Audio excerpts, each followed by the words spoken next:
Fantastic main event. I mean, I think outside of the pay-per-views, this is the main event people were looking forward to the most. And you said earlier this week it's a #1 contender fight, right? So What is it about this fight that you like so much? I mean, it got rescheduled. Tell us what you like about it. Listen, we've had an incredible run through COVID. Florida, Fight Island 1, Fight Island 2. It's been an awesome run for us. And listen, I know a lot of you guys are as big a fight fans as I am and love everything about being around this. Getting the Zombie and Ortega together finally, I mean, both of these guys are world-class fighters in their prime, in the top 5, and looking for a title shot. So stylistically, this is a fun fight. We're ending our 5-week stint here with 2 badass fights back to back. And I was saying this to Ioli earlier this week, or Akamoto, one of those guys. I had so much fun last weekend at the fight. That fight card last weekend was so much fun. I'm excited. I'm fired up for these fights. Before I came out here, I just watched the cold open for Gaethje versus Khabib. It's so fucking awesome. I can't wait for these next 2 fights. I'm excited, and stylistically, this should be a fun one too. Brian surprised us with his hair. Did you get a chance to talk to him? It turns out he's donating it to charity, but we didn't know if that was planned ahead of time or like he needed it to make weight. Do you know? I didn't know. Yeah, I didn't know either. Lene told me that he shaved his head, and I had no idea. But so good for him. The winner would obviously be lined up for Alexander Volkanovski.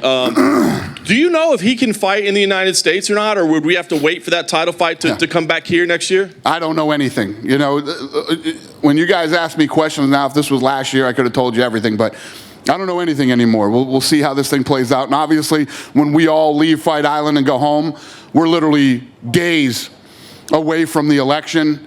And I truly believe that the election is going to have a huge impact on all the bullshit that we've been dealing with for the last however many months. And I'm hoping a lot of this is going to go away after the election. Sounds good. I wanted to ask you one more about the featherweight division. Zabit Magomedsharipov, another guy at the top that's kind of been talked about. Do we have an update on him? He was supposed to fight in August. It didn't happen. Do we know when he's fighting next? Yeah, we're working on something right now for him. He'll get another fight here. Care to tease what it is? I honestly don't know off the top of my head. Who? Zaire? Yair. Oh, Yair. Yair, put it back together. The fight's in Zaire. Hey, we're doing big things. Yair. I can't hear.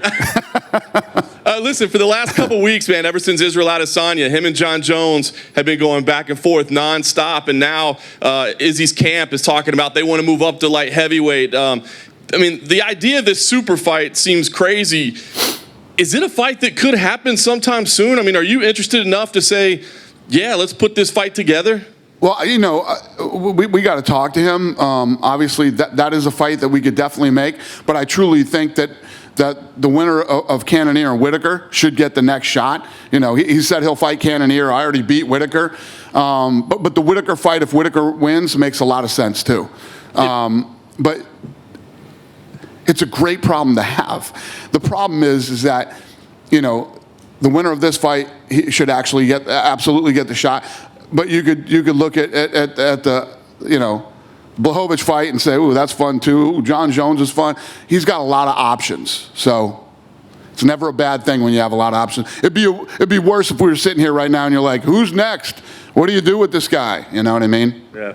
Got to ask you about Conor McGregor, of course. He went on Twitter and said, I'm in January 23rd. He mentioned Cowboy Stadium as a possibility, which, who knows. But January 23rd, him and Dustin Poirier, any update on that? Could that be the fight we see? If he said yes, and Dustin said yes. So now it's a matter of getting contracts signed. So,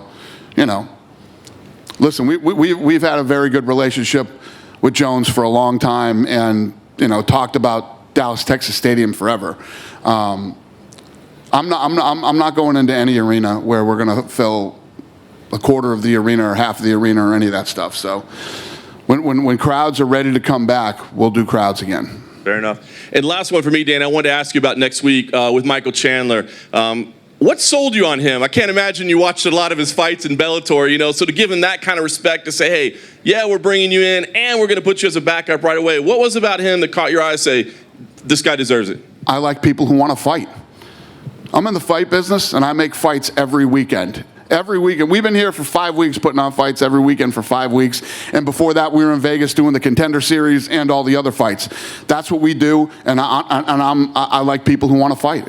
And I always say it all the time. I've been saying it since the beginning of this, and I'll say it again. If you don't want to fight, nobody's pushing you to fight. You don't have to fight. Nobody's being forced to fight here in the UFC. So if you don't want to fight, no problem. Step out of the way. There's somebody who does. Hey, Dana. Just going off the back of that, Islam Makhachev obviously lost his opponent, Rafael Adesanya. Did you go to Michael Chandler and say, hey, do you want that fight? No, Michael Chandler's here for the other fight. That's what he's here to do. That's what he's focused on. If anything bad were to happen, he will fight Gaethje or Khabib. That's it. That's all that kid has to worry about. We'll get him a fight when this is over, and we're working on a fight for Islam right now too.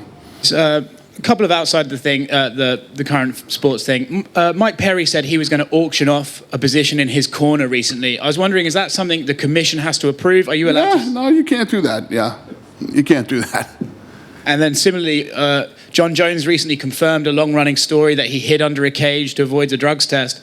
Is there a statute of limitations? What happened? John Jones told Ciryl Adesanya on Twitter that he hid under a cage at the gym to avoid being tested because he thought he was going to pop for marijuana. I was wondering, is there a statute of limitations on the commission being able to go back and say, you avoided a drugs test? They don't test for marijuana. Oh, okay. It's pre-USADA, I think. Yeah, if what he was worried about was marijuana, they don't test for marijuana anyway. Well, pre-testing, leading up. If it was within the fight window, he'd have been here and he'd have got tested anyway. Maybe he's just by the athletic commission. Yeah, I don't know anything about that, but yeah, no, they don't test for, unless you're in competition. They're not testing for marijuana anyway. Cool. Khamzat Chimaev is here on Fight Island. He says that he wants to fight December 19th, but there's no opponent yet. Have you got an update on him? We will. We're working on it. He's been a hard guy to get an opponent for, so we're all over it. We'll have something done for him. I was hoping it would be done yesterday or today, but it's not. So we'll get it done. Is that at welterweight or middleweight, or are you just trying to find? He doesn't give a shit. First guy to raise his hand and say he wants to fight him, he's in at any weight. Chris Weidman actually called him out a little bit early. I saw that, yeah. Well, Chris Weidman's one of the guys we were talking to. Just try and get him in December instead of January, sort of work. We're trying to get, he wants to fight, you know him. If we can get him a fight in December, he'll fight that and probably fight in January too, so, which will piss everybody off again. Cool. And last thing from me, The Ultimate Fighter, is that, you were talking about it with Conor and Khabib, and then you said that fell apart. Do you have a set date for its return, or are you still working on when it could be back? We do have is anybody in the room that knows the set date for The Ultimate Fighter? No, when we're going to start filming.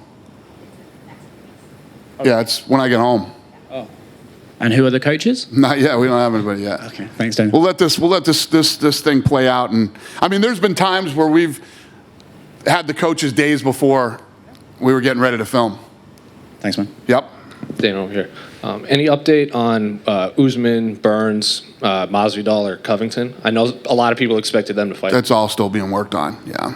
And then the bantamweight title fight between Jan and Sterling was finally announced. Why did it take so long to officially announce it? Were you just waiting to see how Moraes looked against Sandhagen? Yeah, no.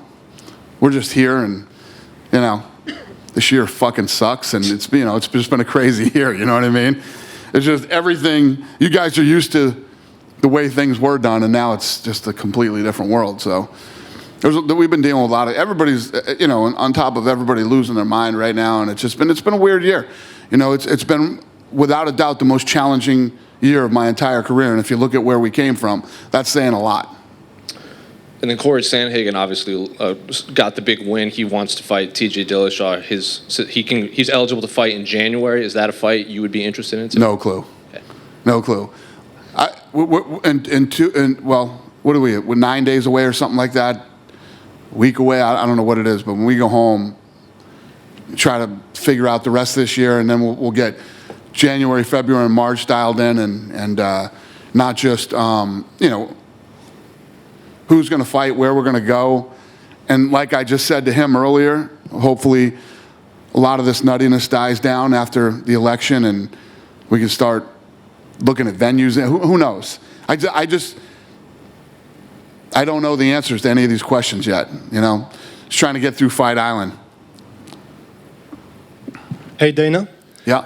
Ciryl Gane, the French prospect, was supposed to fight tomorrow. His fight has been pushed back for the 5th time now. He's ready to fight. Do you have any updates on what's going to happen to him? We're working on him and JDS. Thank you. You're welcome. Holy shit, I have an answer. Hey, Dana, you mentioned that you're working on a fight for Islam Makhachev. Do you like idea of him facing Michael Chandler? No. They just asked me that question. No. Thank you. Yep. Good? All right. Thanks, guys. Have a good night.